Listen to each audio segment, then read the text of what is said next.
وحق الله الا كنت تلعب كضحك. والله ما تعرفوا شنو عندي، اقسم لكم بالله العظيم لا تبكيو معايا. وحق الله اقسم بالله.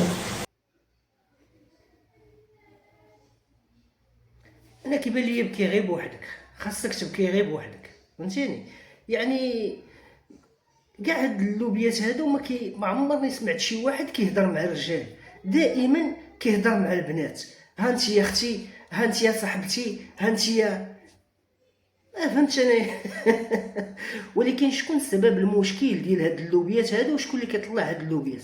بغيتو ولا كرهتو اللي كيطلع هاد اللوبيات هادو وكيطلع لهم القيمه ديالهم وكيخليهم يتداولوا ونبقاو نشوفوهم بزاف، هما البنات. اقسم لك يمين لما هما البنات هما اللي كيبقاو يتعاملوا مع هاد الشخصيه هادي، حيت هو لوبيا كيحاول ينحاز للبنات، والبنات كذلك كيديروا لهم واحد البلاصه فين يريح وسط منه.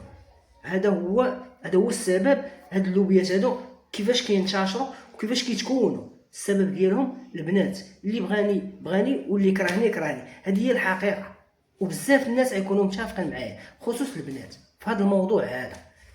كتقول لهم كون بكيتو معايا، ابكي غير بوحدك، شان نبكيو معاك؟ بكي غير بوحدك.